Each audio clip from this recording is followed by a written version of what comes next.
આજે હું તમારી સાથે શેર કરીશ વઘારેલા રોટલાની રેસીપી, જે એકદમ કાઠિયાવાડી ઢાબા સ્ટાઇલ બનાવીશું. મારી રેસીપી તમને ગમતી હોય અને હજુ સુધી સબસ્ક્રાઈબ ન કર્યું હોય તો લાઈક, શેર અને સબસ્ક્રાઈબ કરજો. વઘારેલો રોટલો બનાવવા માટે આપણે ઠંડા રોટલાનો ઉપયોગ કરીશું, જે મેં 4 કલાક પહેલાં જ બનાવ્યો હતો. સવારે બનાવેલો રોટલો હોય તો તેનો સાંજે પણ ઉપયોગ કરી શકાય. હવે રોટલાના મીડિયમ સાઇઝના ટુકડા કરી દઈશું. બહુ નાના કરવાના નથી. મોટા કરીશું તો તેનો ટેસ્ટ એકદમ સરસ આવશે. આ રીતે આપણે રોટલાના બધા જ ટુકડા કરી લઈશું.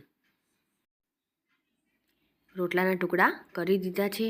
હવે એક વાસણ લઈશું અને તેમાં 4 ચમચી જેટલું તેલ લઈશું. તેલ ગરમ થાય એટલે તેમાં રાઈ એડ કરીશું અને રાઈ કકડી જાય એટલે તેમાં જીરું એડ કરીશું અને હિંગ એડ કરીશું. હવે તેમાં અડધો કપ જેટલું લીલું લસણ એડ કરીશું. લીલું લસણ ના હોય તો સૂકા લસણનો પણ ઉપયોગ કરી શકાય. લસણને સારી રીતે કૂક થવા દઈશું.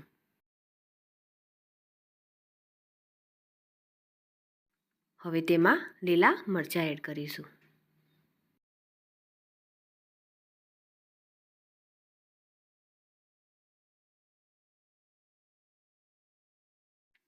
હવે તેમાં થોડું મીઠું એડ કરીશું, જેથી લસણ અને મરચાં એકદમ સરસ રીતે કૂક થઈ જશે. 5 મિનિટ સુધી આપણે લસણને સારી રીતે કૂક કરીશું.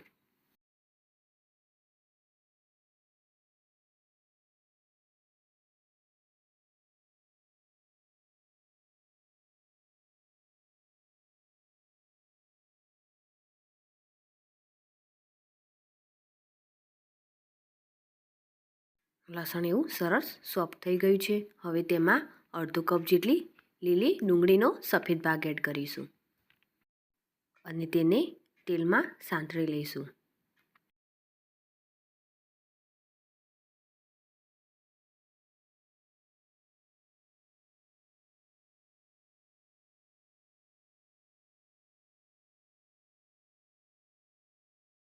ડુંગળીનો સફેદ ભાગ સરસ રીતે કૂક થઈ જાય પછી તેમાં ડુંગળીનો લીલો ભાગ એડ કરીશું અને તેને પણ સાંતળી લઈશું.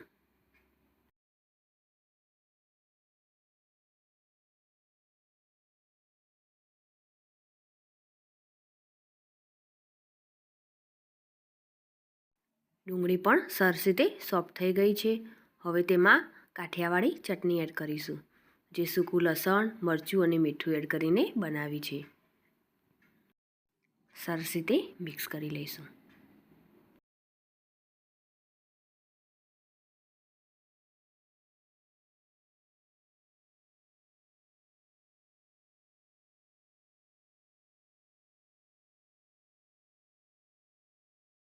હવે તેમાં 1 કપ ઝીણા સમારેલા ટામેટાં એડ કરીશું અને સરસ રીતે મિક્સ કરી લઈશું.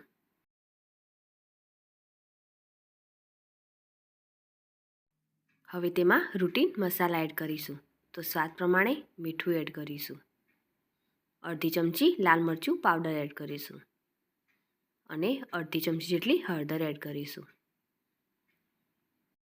અને 1 ચમચી ધાણા જીરું પાવડર એડ કરીશું. હવે બધાને સરસ રીતે મિક્સ કરી લઈશું અને આપણા ટામેટાં એકદમ સોફ્ટ થાય ત્યાં સુધી તેને કૂક થવા દઈશું. હવે તેમાં 1 ચમચી ગરમ મસાલો એડ કરીશું અને સરસ રીતે મિક્સ કરી લઈશું.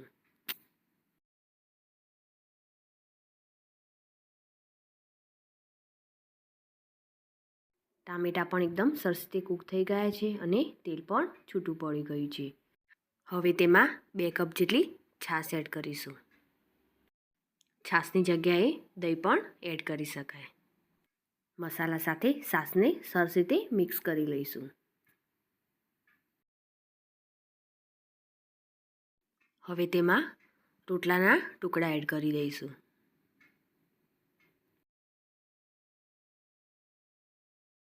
અને સરસ રીતે મિક્સ કરી લઈશું.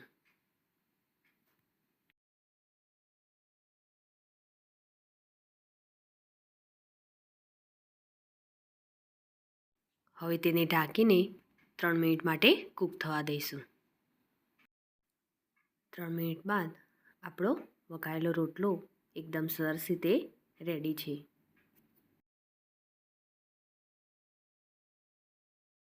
હવે તેને આપણે સર્વ કરીશું. તો તૈયાર છે કાઠિયાવાડી ઢાબા સ્ટાઇલ વઘારેલો રોટલો. તેના ઉપર લીલી ડુંગળી અને લીલા ધાણા એડ કરીને તેને સર્વ કરીશું. મારી આ રેસીપી તમને ગમી હોય તો લાઈક કરી અને શેર કરજો. સાથે જ મારી ચેનલ સબસ્ક્રાઈબ કરી બાજુ આપેલ બેલ આઇકોન પ્રેસ કરજો, જેથી નવી રેસીપીના અપડેટ તમને મળતા રહે.